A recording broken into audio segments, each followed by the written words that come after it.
Friends, आज के last video section में जो हमने पोएम 1 पढ़ी उसके एक्स्ट्रा क्वेश्चन आंसर यानी कि अतिरिक्त सवाल जवाब हमें देखने हैं। कुल मिला के 14 सवाल का हमें अभ्यास करना है। तो हम पहले सवाल से स्टार्ट करते हैं। आपको अपनी कॉपी में क्वेश्चन आंसर दोनों लिखने हैं, लेकिन पहले ध्यान से समझ लीजिए ताकि आपके लिए इसके आंसर ढूंढना बहुत ही सरल हो जाए। तो हमारा पहला क्वेश्चन है वो है, how will this song of mine wind it's music around the child. क्या कहना चाहते हैं इस प्रश्न में? तो इस प्रश्न में बोला गया है कि ये जो गीत है वो उसका जो म्यूजिक यानी कि उसका संगीत जो है वो बच्चे के आसपास इर्द गिर्द कैसे उसको लपेट जाएगा, किस तरीके से, किस प्रकार से उसको लपेट लेगा। तो वहां पर हम पोएम में पढ़ चुके हैं वो शब्द आएंगे, like a fond arm of love, यानी कि प्यार पूर्वक, स्नेह पूर्वक फैलाए गए हाथों की तरह वो उसको उसके आसपास इर्द गिर्द लपेट लेगा। हमारा जो सेकंड क्वेश्चन है वो देखिए, to whom is this poem addressed. ये जो काव्य है वो किसको संबोधित करके लिखी गई है? एड्रेस यहाँ पर क्रियापद के तौर पर यूज किया गया है, जिसमें इसका मीनिंग किसी को एड्रेस हम देते हैं कार्ड वाला, वो एड्रेस नहीं। तो यहाँ पर ये पोएम किसको संबोधित करके लिखी गई है? तो उसका आंसर आएगा चाइल्ड, यानी कि छोटे बच्चे के। तीसरा क्वेश्चन है वो खाली जगह है, रिक्त स्थान की पूर्ति कीजिए। The song will touch the child's forehead like. ये जो गीत है वो किस तरीके से बच्चे के फॉरहेड को टच करेंगे? तो उसमें आंसर आएगा किस ऑफ ब्लेसिंग। वो हम लाइन में पोएम में पढ़ चुके हैं। नाउ द क्वेश्चन नंबर 4,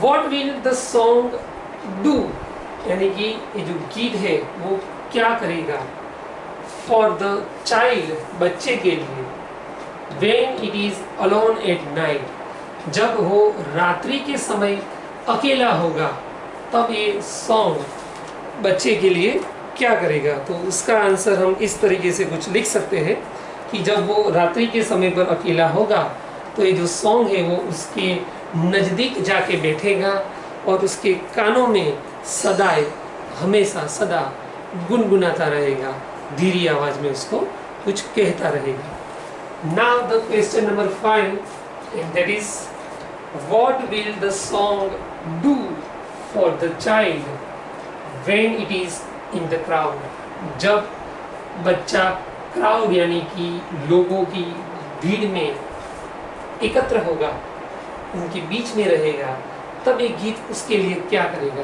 तो हमें वहाँ पर देखना है फ्रेंड्स कि उस वक्त ये जो सॉन्ग है वो उसके लिए क्या कार्य करेगा। लोगों की भीड़ में जब वो रहेगा था तो वो उसको सबसे बचा के यानी कि उसकी रक्षा करेगा।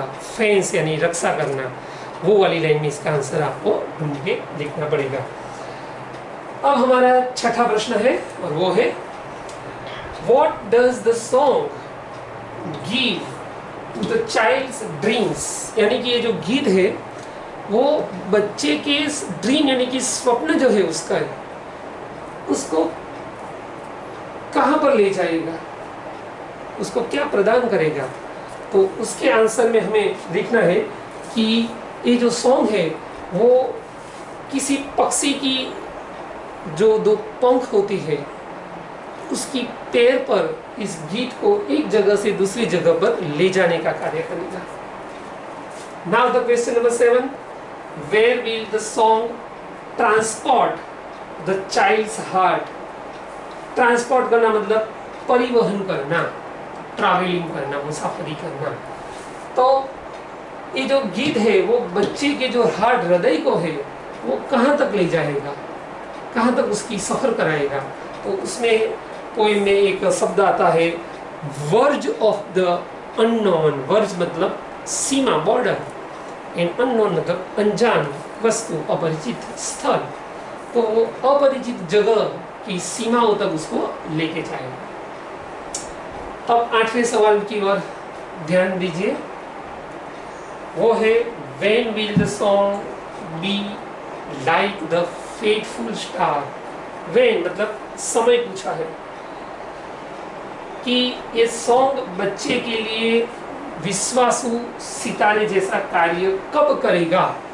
तो वहां पर आपको लिखना है कि जब वो जीवन के मार्ग पर सफल कर रहा हो और जब रात जैसा अंधेरा उसके जीवन में आ जाए, तब वो फेथफुल स्टार जैसा काम करने वाला है। अब हमारा नेक्स्ट क्वेश्चन है क्वेश्चन नंबर 9, उसको ध्यान से पढ़िए। तो क्वेश्चन 9 में यहाँ पे लिखा है where will the song seat. ये जो गीत है उसके माता पिता का, वो बच्चे की कौन से अवयव में जाके बैठ जाएगा, मतलब कि उसका निवास करेगा।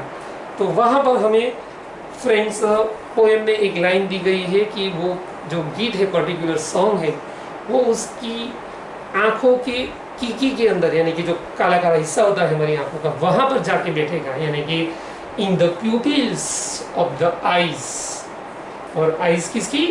बच्चे की, उनके चाइल्ड की। क्वेश्चन नंबर 10 हमारा 10वां प्रश्न, ध्यान से गौर से देखिए।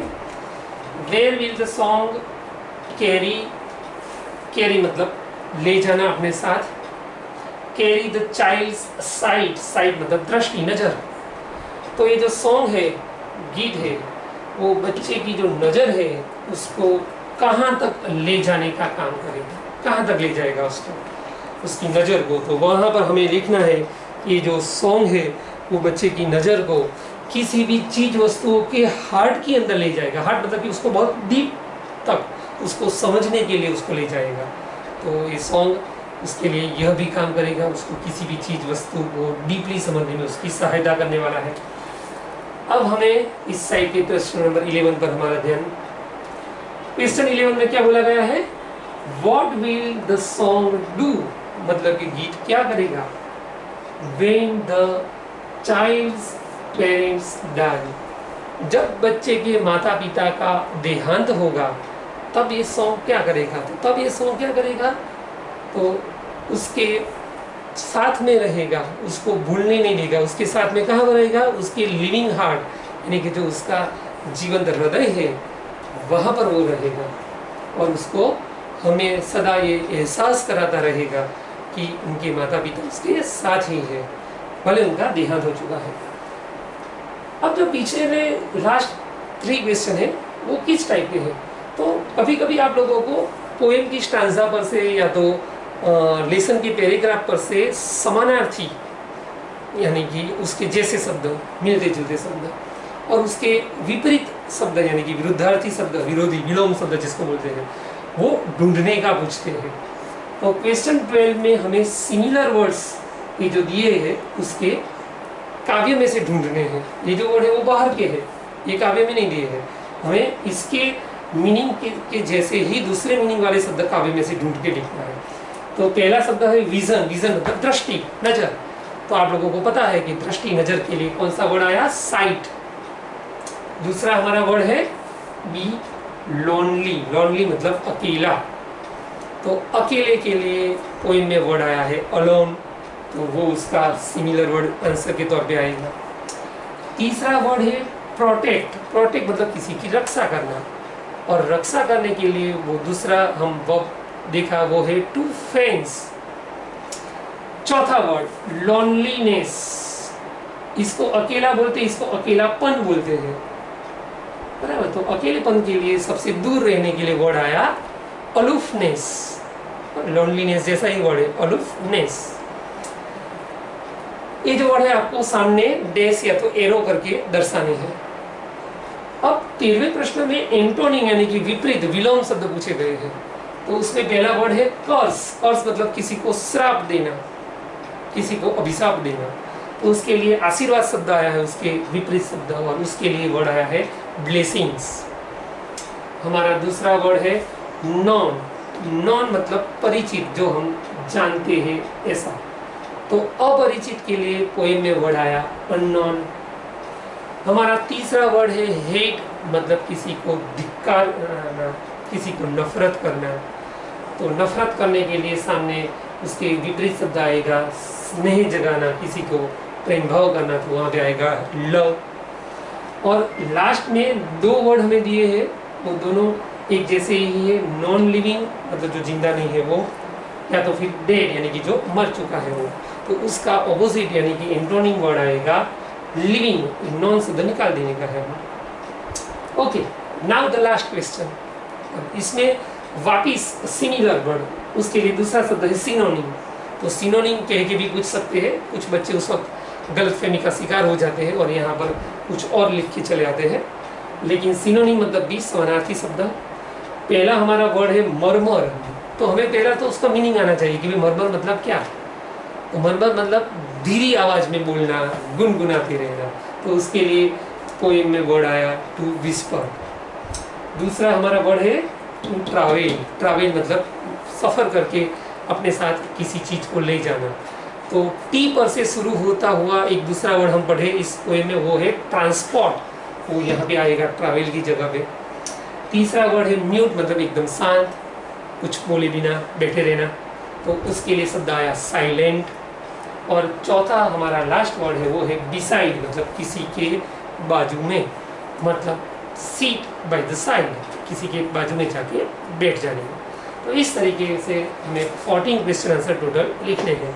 वो आप अपनी कॉपी में किस तरीके से एक क्वेश्चन और एक आंसर के तौर पे लिखेंगे, एक साथ सभी क्वेश्चन नहीं लिखने हैं, एक क्वेश्चन और एक आंसर लिखना है। तो यहाँ पर हमारे तीनों वीडियो में आज का हमारा पोएम 1 का एक्सप्लेनेशन और सब कुछ कंप्लीट हो गया है। ओके।